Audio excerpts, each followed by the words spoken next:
राजकुमारी पद्मावती की प्रतियोगिता में जाना है, बस यही इच्छा है। यदि भार्गवी मुझे छोड़कर चली गई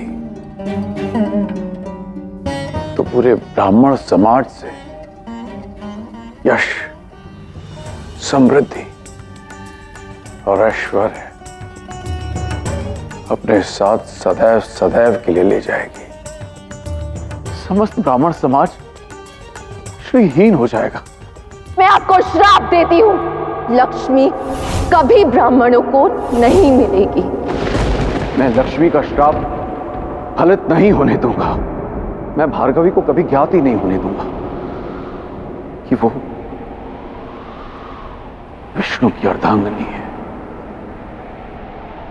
वो साक्षात श्री है।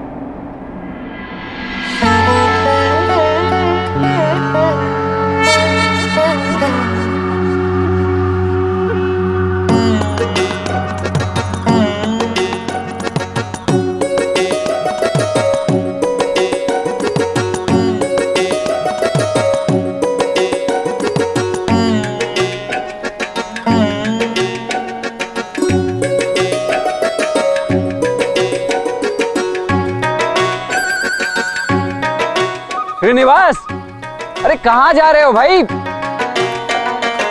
रुको तो।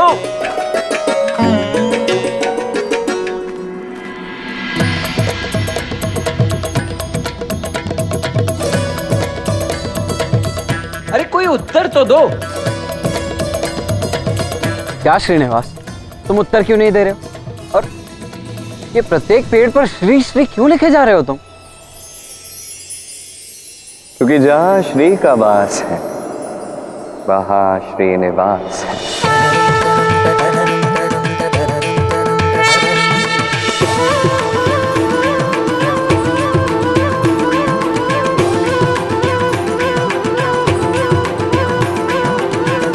क्या कह रहे हो? कुछ समझ नहीं आ रहा है।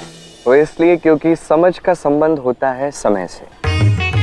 अब कई सारे ऐसे व्यक्ति हैं जो समझने में अपना पूर्ण जीवन व्यतीत कर देते हैं।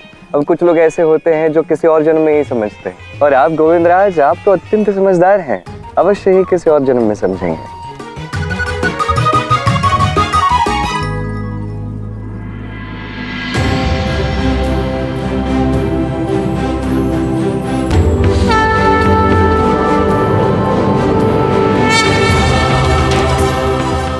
कितना सुंदर दृश्य है। ऊंचाई से ये नगर कितना सुंदर दिखता है ना। यदि ये आपको सुंदर लग रहा है तो आगे जो मैं दिखाने वाला हूँ उसे क्या कहेंगे? कुछ शब्द बचा के रखिए गोविंदराज। किंतु जहां तक मुझे ज्ञात है, तुम तो इस नगर में पहली बार आ रहे हो। किंतु बातें तो तुम ऐसी कर रहे हो जैसे यहाँ के विषय में तुम सब कुछ जानते हो। मैंने कहा था ना गोविंदराज, समझ का संबंध समय से है। अब ये बात कदाचित आप किसी और जन्म में समझोगे, कदाचित किसी और जन्म से मैं इस नगरी को जानता। और बात जहाँ समझ की हो, आपको तो पता है कि मैं कितना समझदार हूँ। ये पहेलियां ना, इनसे किसी और को रिझाना। मैं नहीं आने वाला हूँ चक्कर में। और जितना मैं जानता हूँ, समझदार का तो पता नहीं, किंतु धूर्त अवश्य हो तुम बहुत बड़े। इसीलिए समझा रहा हूँ, ये नया क्षेत्र है, नई जगह है, नए लोग होंगे। इनके समक्ष अपनी कोई धूर्तता मत दिखा।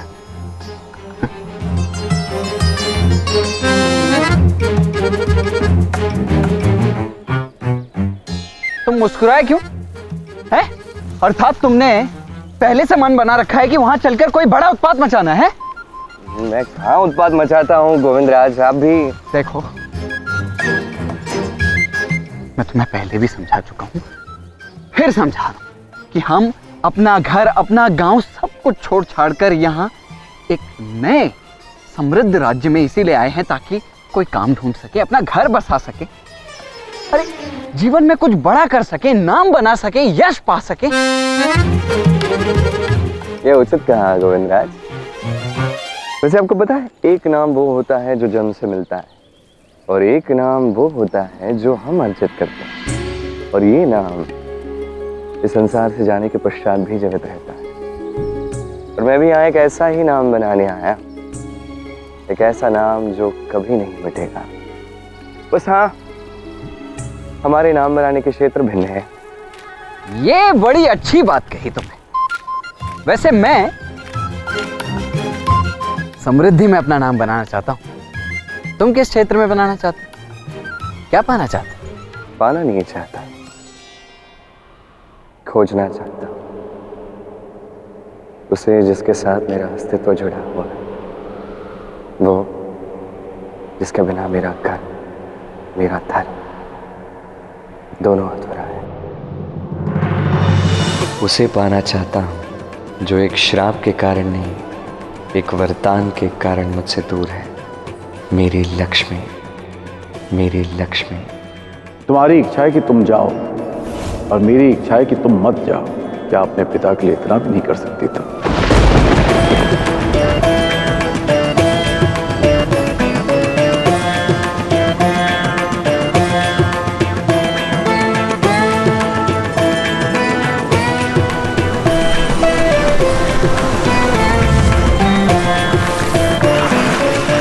किंतु तुम बात किसके विषय में कर रहे हो श्रीनिवास?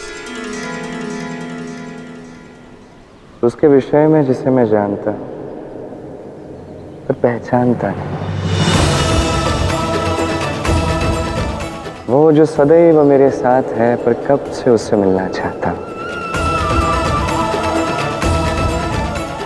वो जो मेरी आस है पर मेरे पास नहीं है। वो जिसका पता तो मैं नहीं जानता पर मुझे इतना पता है कि वो यहीं कहीं है। वो जो मेरे पास है, वो जिसे अब भी ढूंढना है।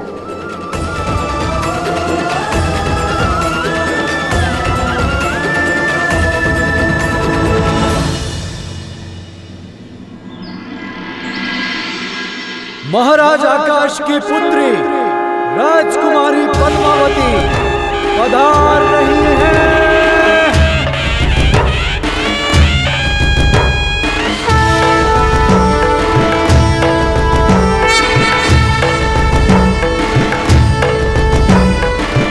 राजकुमारी पद्मावती की, राजकुमारी पद्मावती की, राजकुमारी पद्मावती की, राजकुमारी पद्मावती की, राजकुमारी पद्मावती।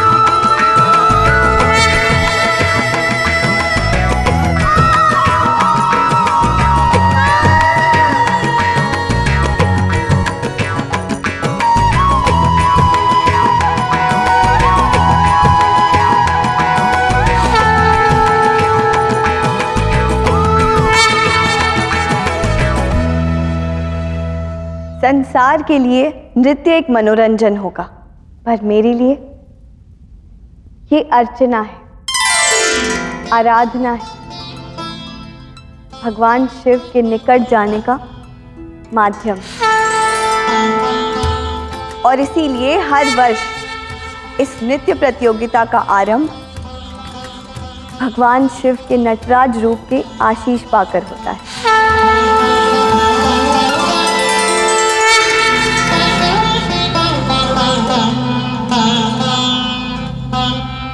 प्रतियोगिता आरंभ कीजिए।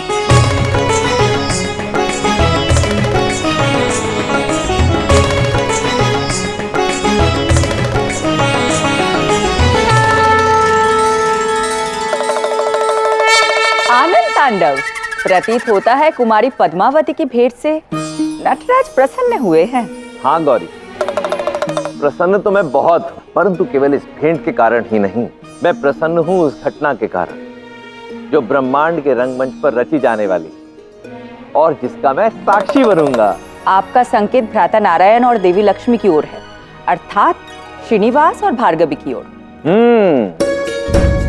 संकेत तो उचित समझी हो तुम। देख रही हूँ मैं, कृष्ण बनने का प्रयास कर रहे हैं इन दिनों आप। राधा कृष्ण के स्वप्न में भी नटराज बनकर प्रवेश कर लिया है आपने।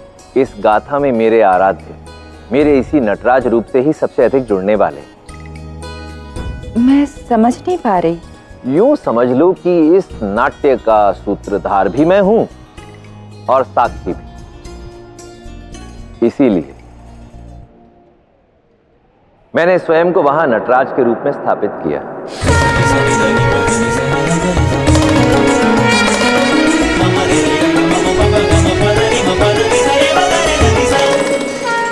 उस गाथा की प्रत्येक घटना का केंद्र मैं ही होऊंगा और मैं ही साक्षी बनूंगा आज की आनंददायी रात्रि का। ऐसा क्या है आज रात्रि? उस महान प्रेम गाथा का एक अत्यंत महत्वपूर्ण पड़ाव होगी ये रात्रि, जो गाथा है लक्ष्मी नारायण की, राधा कृष्ण की, भार्गवी श्रीनिवास की।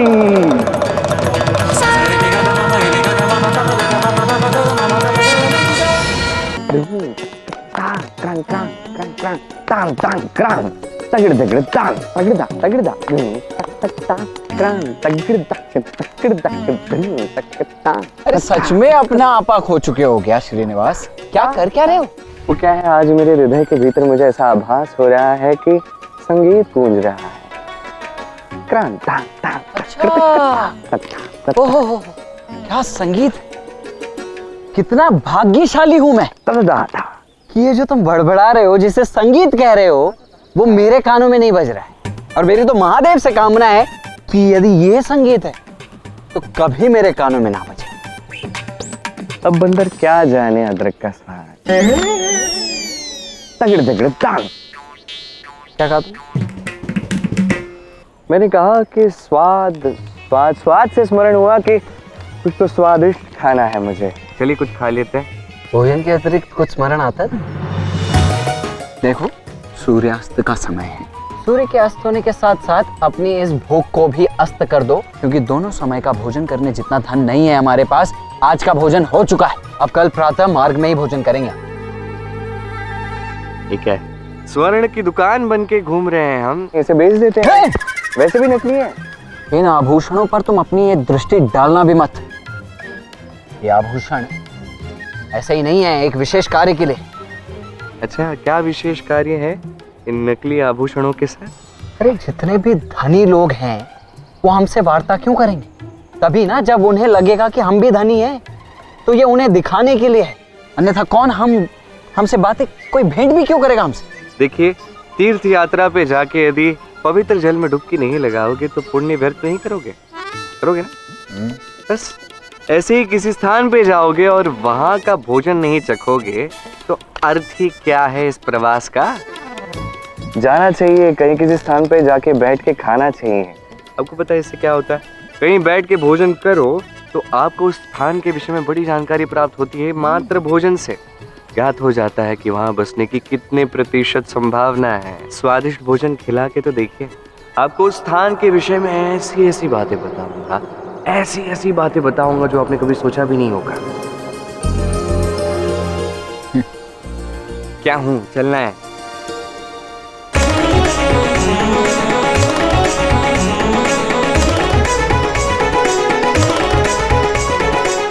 अति सुंदर।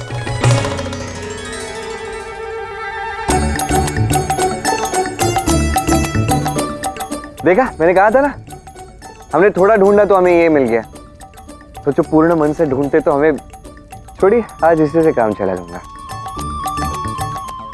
खाओ खाओ, पेट भर कर खाना, किंतु इतनी बात स्मरण रखना कि मैं अपने हिस्से का भी तुम्हें खिला रहा हूं। तो यदि तुमने इस राज्य के विषय में मुझे कुछ विशेष बातें नहीं बताई तो इतना स्मरण रखना कि मैं बातें नहीं, लाते चलाता हूं।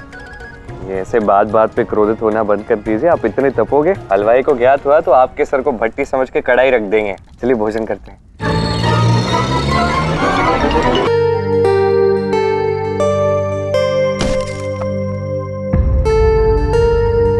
भार्गवी, भार्गवी, भार्गवी।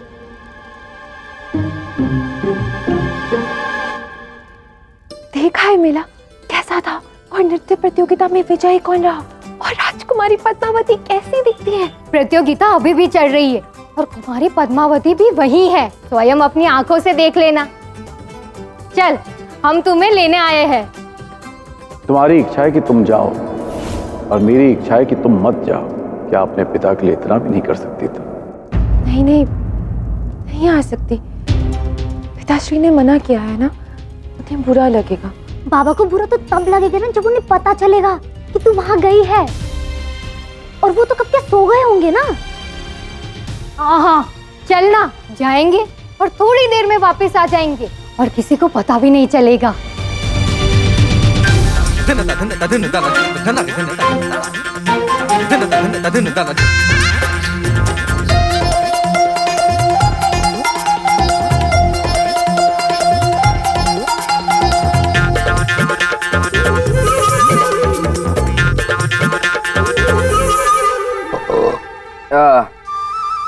तृप्ति प्राप्त हो गई। वाह वाह, क्या स्वादिष्ट भोजन था।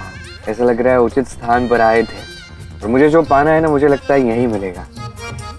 क्या स्वाद, मुझसे पूछो मत। अरे ऐसे कैसे मत पूछो, पूछने के लिए ही तो अपना भोजन भी तुम्हें खिलाया मैंने, पूछना तो पड़ेगा। अब बताओ क्या बताने वाले थे इस स्थान के विषय में? मैं श्वास तो लेने दो गोविंदराज, बैठिए। तो चलो अब कान खोल कर सुनो। मुझे ऐसा आभास हो रहा है कि आज हमें सुंदर देवियों का दर्शन होने वाला है। अर्थात अत्यंत सुंदर सुंदर कन्याएं आज हमारी प्रतीक्षा करेंगी, हमसे भेंट करेंगी, हमारा स्वागत करेंगी, सत्कार करेंगी, हमारी जय जयकार होगी गोविंदराज। और उन्हीं की सहायता से हम इस सुंदर नगरी में बस जाएंगे। ऐसा कैसे होगा, इसके विषय में सोचा है कुछ? कहाँ है ये कन्याएं जो हमारी प्रतीक्षा कर रही हैं? और कहाँ है ये स्थान जहाँ इतनी सारी कन्याएं एक साथ एकत्रित हुई? मित्र, मुद्राएं ले लो।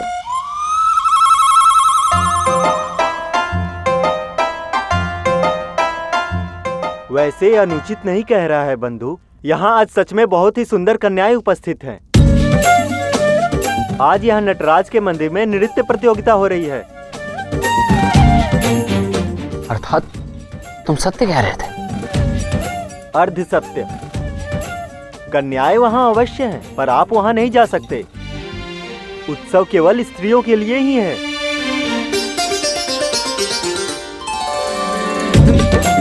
क्या मुझे क्यों घूर रहे हो? मैंने कहा तो था कि कन्याएं होंगी और हैं। और ये कब कहा कि वहाँ केवल कन्याओं को ही अनुमति होगी?